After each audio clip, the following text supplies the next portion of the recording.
Welcome to the Holiness Today podcast. On today's episode, listen to 3 brief lectures by H. Ray Dunning on Karl Barth, Rudolf Bultmann, and Dietrich Bonhoeffer.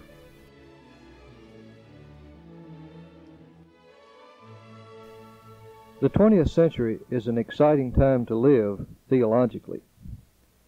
There has been such a ferment of activity during this period that numerous writers have spoken of it as a theological renaissance. Some time ago, a pastor friend asked me an interesting and humorous question. Why don't we have any more great theologians like St. Augustine and Martin Luther? It was amusing because there probably has not been a half century in the history of the Christian era which has produced more theological giants than the first 50 years of this century. Perhaps you are asking, what is a great theologian?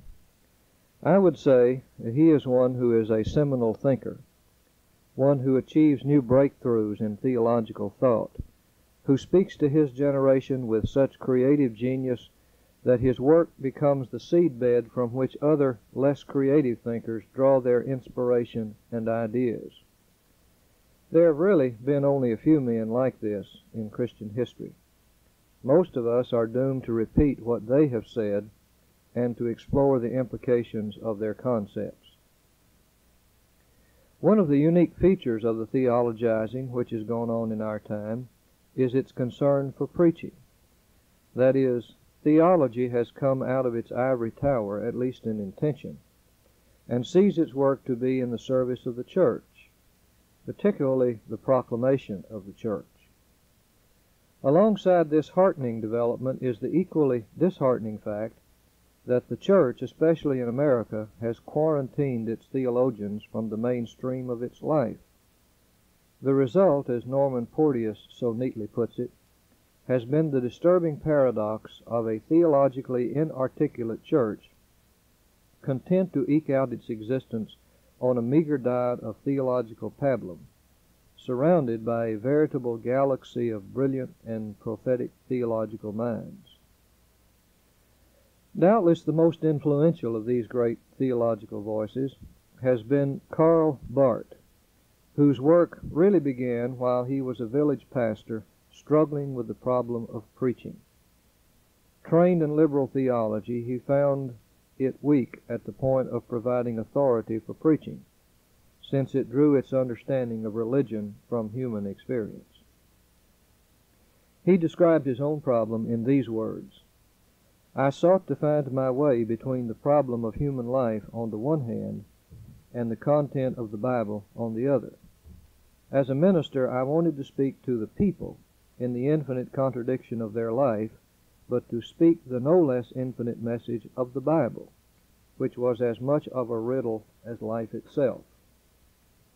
Out of this concern, Barth discovered what he called a strange new world within the Bible, which eventuated in the publication of a commentary on the Epistle to the Romans, first issued in 1918.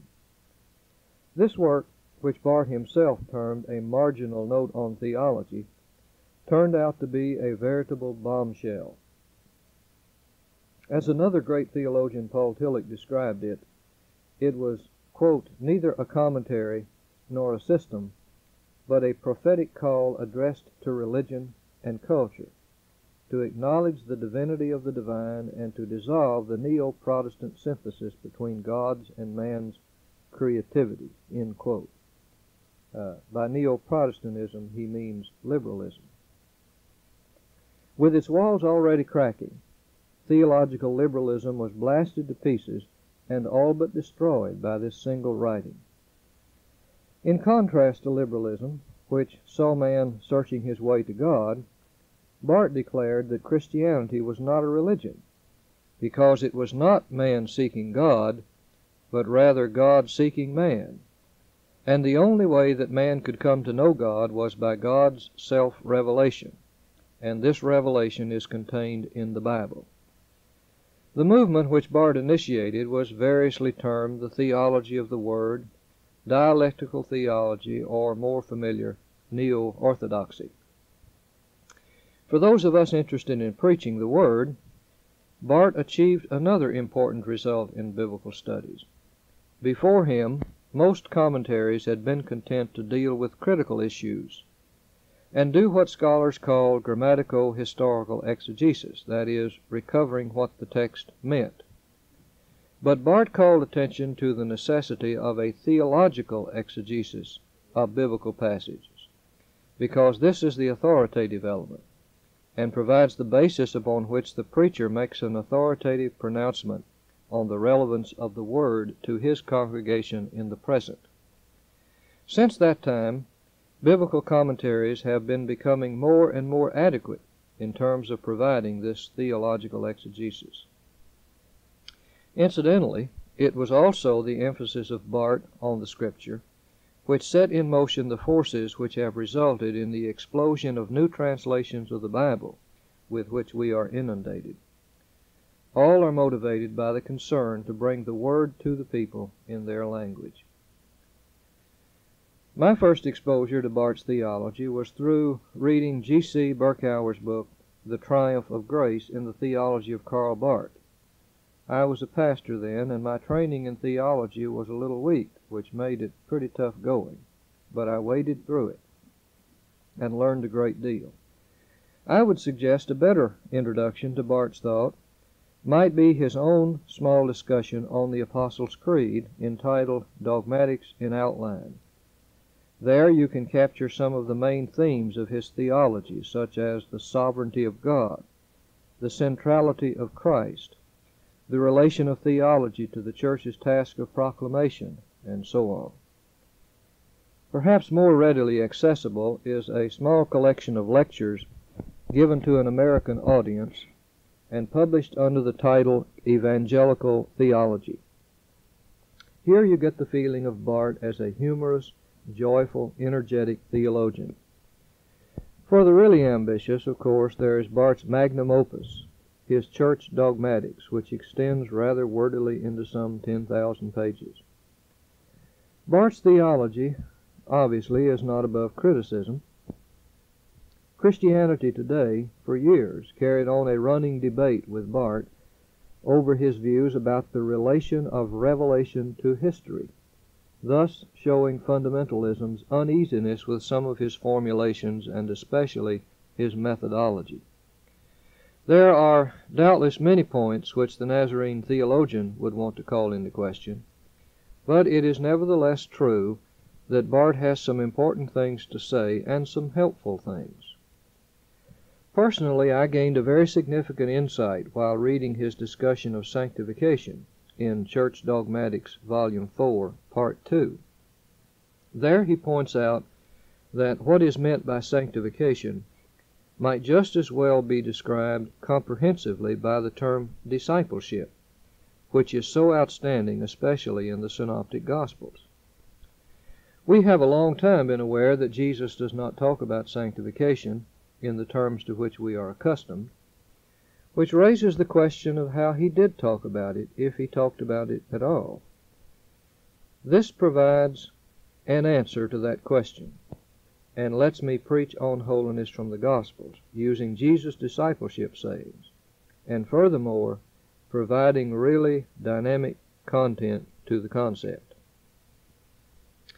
Barth is eminently quotable. As an example, when his epistle to the Romans created such a stir, he likened himself to a man who was falling in the dark and reached out for support. To his surprise, he found that he had caught a bell rope, and the ringing of the bell had awakened the whole town. Or in commenting on the nature of God's self-revelation, he said, when God calls, he does not call station to station, but person to person. Or in discussing the relation of the Christian to the world, he suggests that the believer should not antagonize the world, for, as he put it, when Daniel was in the lion's den, he didn't pull the lion's tail. Barth's work may be wordy, but at times it is brilliant, with great insights. Try it. You may like it.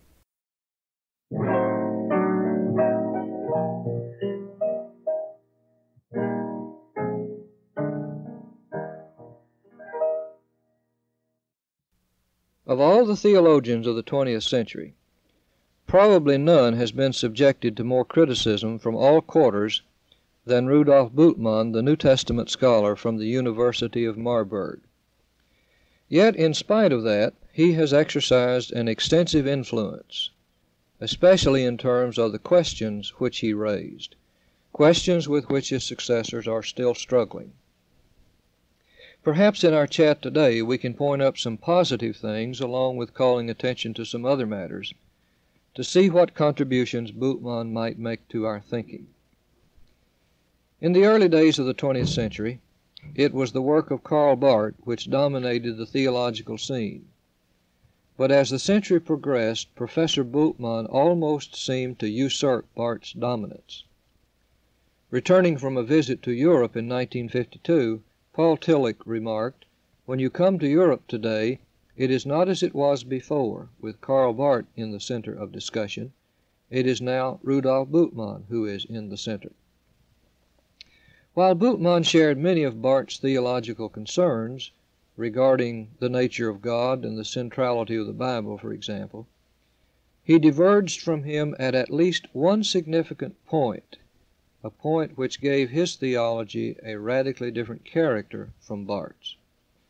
Barth had felt and argued that there was no need to make any special effort to communicate the gospel to the world. In fact, he had insisted that it was impossible to do so on man's part unless God created a point of contact. He did not see one of the functions of the theologian to be building bridges to unbelievers.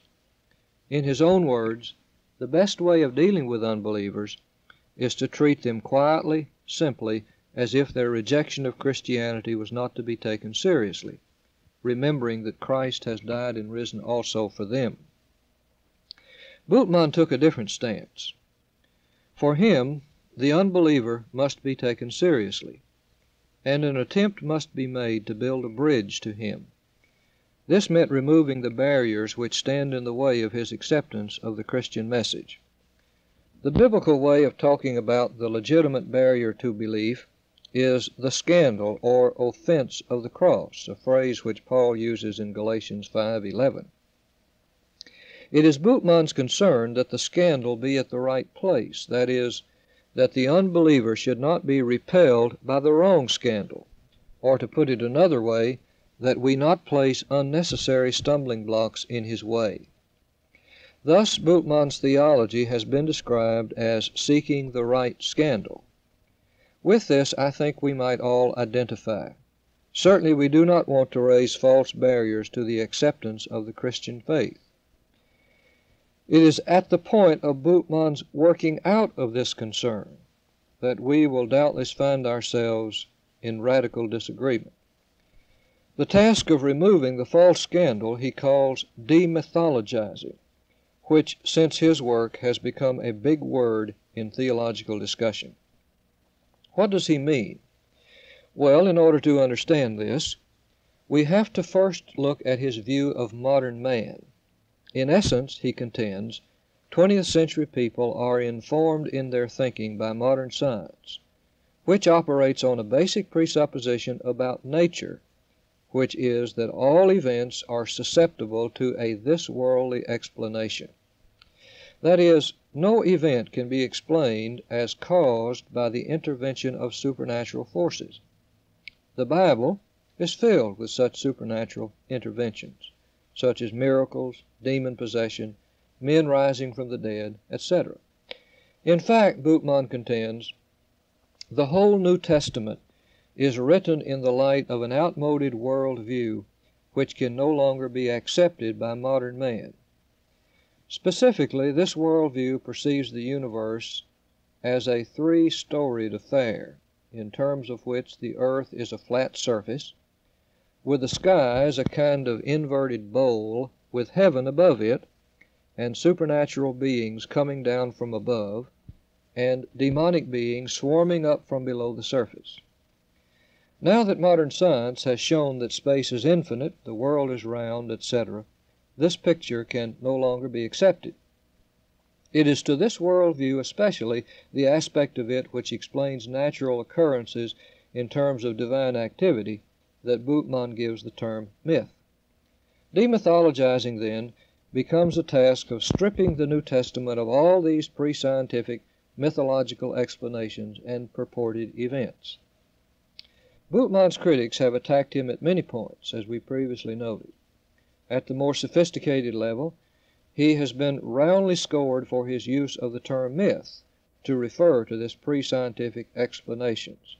Myth, his critics say, carries a quite different connotation. More conservative people have usually just been incensed that he has high-handedly stripped all the miraculous elements from the biblical story, including the virgin birth and the resurrection of Christ. And much of this criticism has been rather vitriolic, even though it certainly has been justified. The result of that is that few conservatives have found anything of positive value in Bultmann. But let us see. In the final analysis, Bultmann ultimately reduces the scandal to one point, which he considers the true one. That is, the act of God in Christ. But critics justifiably question this too, by asking on what grounds Bultmann can stop the demythologizing process at that point. If he insists on rejecting divine activity from the sphere of nature as a principle of explanation, is this an arbitrary suspension of his own principle? It would seem that he must go all the way and reject this act too, or simply say that it must be taken on faith, in which case we may ask, why not take the other on faith too? But we need not continue with this criticism. Let's take another look into Bultmann's analysis.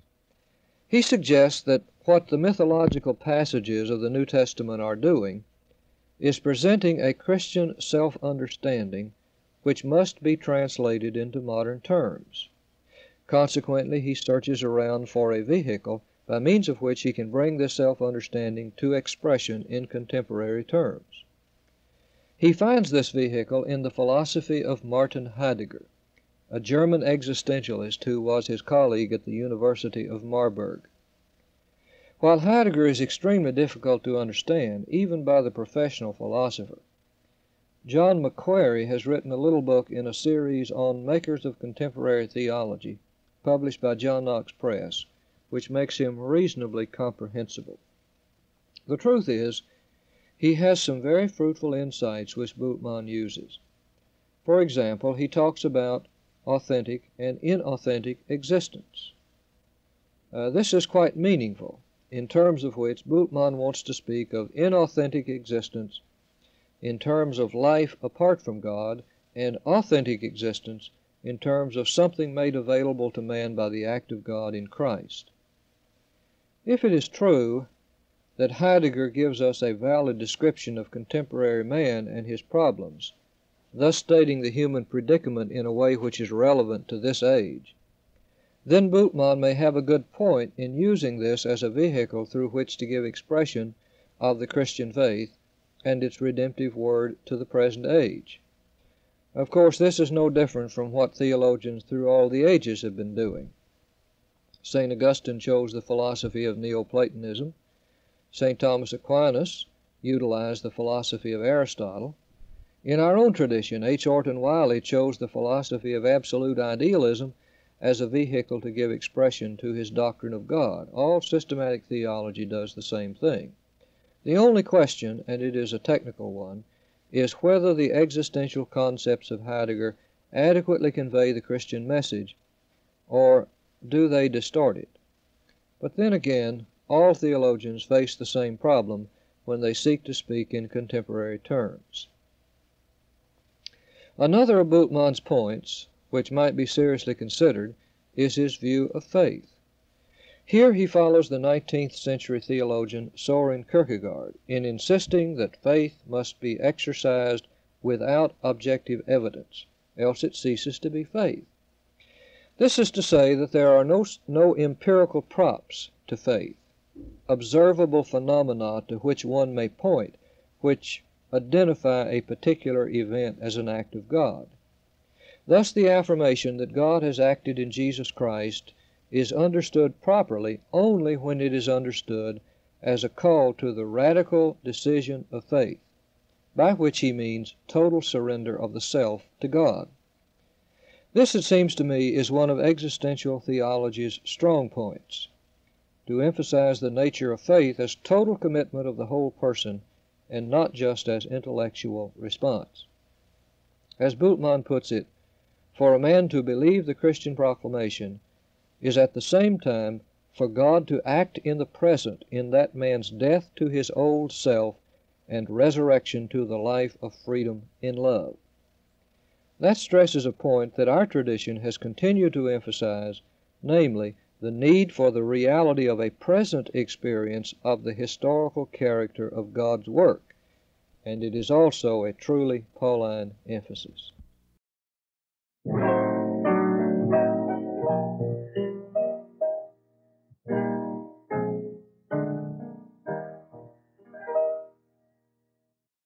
The theologian we wish to talk about today did something that few theologians have been called upon to do: become a martyr for his faith. Dietrich Bonhoeffer was killed by the Nazis in 1945 at the age of 39 for participation in a plot to assassinate Hitler. Perhaps you react that I need to justify my statement that he died for his faith. Let me try to do that. Bonhoeffer's theology was Christ-centered, or what is the same thing, incarnational. By that I mean that he was terribly impressed with the fact that Jesus embodied himself in human life. He became radically involved with the world. This is what led him, theologically, to become involved in the resistance movement, and becomes, as I want to comment later, the key to much of his theological pilgrimage, which seemed to be a progressive development of the implications of the incarnation for faith and life. As Hitler rose to power, Bonhoeffer almost immediately voiced a protest in a radio broadcast which was cut off before its completion by government monitors. He later resigned his teaching post and went to London to pastor a church, but after 2 years returned to Germany to organize an underground seminary. An incident which occurred there typifies Bonhoeffer's commitment to truth without compromise. Some of his students came to him with the suggestion that it was poor strategy for them to continue to remain outside the right church, thereby losing the chance to occupy the best pulpits and extend their influence more widely. They reminded their professor of all the true sermons they could preach if only they had the proper state credentials. The directness of his reply left little room for argument. "One act of obedience," he said, "is better than 100 sermons." With the help of American friends, he came to the United States, but his conscience bothered him, and he soon returned home. In a letter to Reinhold Niebuhr, he reveals his true character. "I have come to the conclusion," he said, "that I have made a mistake in coming to America. I must live through this difficult period of our national history with the Christian people of Germany. I shall have no right to participate in the reconstruction of Christian life in Germany after the war if I do not share the trials of this time with my people. Christians in Germany," he went on, "will face the terrible alternative of either willing the defeat of their nation in order that Christian civilization may survive, or willing the victory of their nation and thereby destroying our civilization. I know which of these alternatives I must choose, but I cannot make that choice in security." Thus we can see how Bonhoeffer's powerful little book, The Cost of Discipleship, was no academic exercise. Just as it was costly for God in the incarnation, it is costly to those who would live out the implications of that incarnation. In this book he talked about cheap grace and sharply criticized the modern evangelical church for dispensing grace on such cheap and easy terms that it amounts to the justification of sin without the justification of the sinner. One may reason, he said, like this: I can go on and sin as much as I like, and rely on this grace to forgive me, for after all the world is justified in principle by grace. I can therefore cling to my bourgeois secular existence and remain as I was before, but with the added assurance that the grace of God will cover me. The upshot of it all is that my only duty as a Christian is to escape from the world for an hour or so on a Sunday morning and go to church to be assured that my sins are all forgiven. I need no longer try to follow Christ, for cheap grace, the bitterest foe of all true discipleship, has freed me from that. The cost of discipleship is one of contemporary theology's most pungent works on sanctification. In Bonhoeffer's own life, he knew what that costly grace was. In his later writings, he moved further in exploring the implication of Christ for the church and living in the world. Costly discipleship called for living in the world, a denial of otherworldliness which is a sign of weakness, or what might appear to many people in our tradition to be a contradiction in terms. The call is to worldly holiness. It is during this period of his life that some of his most popular catchphrases came to expression. He deplored the practice of attempting to find God at the fringes of our existence, of bringing God in to fill in the gaps in our knowledge, so that he is simply a God of the gaps. The time may come, and Bonhoeffer thought it had already arrived, when men could answer all their questions with ignorance. This situation was in mind when he coined a world come of age, or a world which has grown beyond religion. So instead of on the fringes, God is the beyond who must be in the midst of life, or as he put it in one place, the church stands at the center of the village. By religion, he was apparently thinking about a felt sense of need, an awareness of a dimension of our existence which can only be filled by the infinite. Some have misunderstood him to be referring to the trappings of religion, its ceremonies and other cultic activities, but his understanding goes much deeper than that. In this rejection of religion, he had the example of Karl Barth to follow, since Barth had argued that Christianity was not a religion, as religion was man seeking God, but Christianity was God seeking man. On this basis he criticized Paul Tillich, who sought to find a point of contact for the Christian message in man's existential anxiety. The problem, Bonhoeffer claims, is that Tillich fails to see that men are no longer religious, so that any attempt to approach them through their religion is doomed to fail. This provides a terrific challenge to the church. What was his answer? It is found in another one of his famous formulas, Christianity without religion. In my opinion, Bonhoeffer's own experience led him to this grim conclusion, and I do not really think it is a viable one, since Christianity without religion would cease to be New Testament Christianity. A number of men have attempted to follow Bonhoeffer's suggestions here, however, and have come up with so-called secular versions of Christianity which have not experienced much success.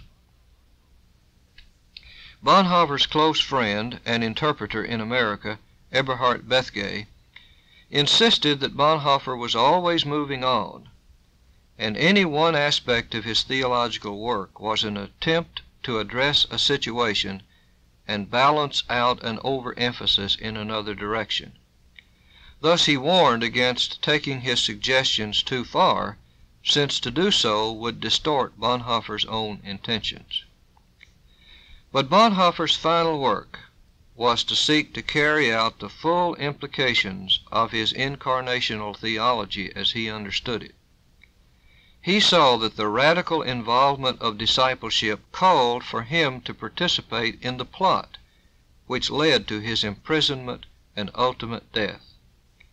From out of prison he spoke to tell the world that God and the Christian faith cannot henceforth bloom as a hothouse plant, protected from the godless world where man has come of age. The Christian is called by Christ to plunge himself into the life of this world, because that is what Christ himself did.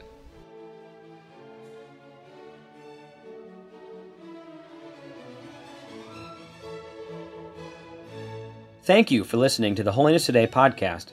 If you enjoyed this production and wish to hear more, visit holinesstoday.org/podcast or find us on Spotify, Apple, and Google Podcasts.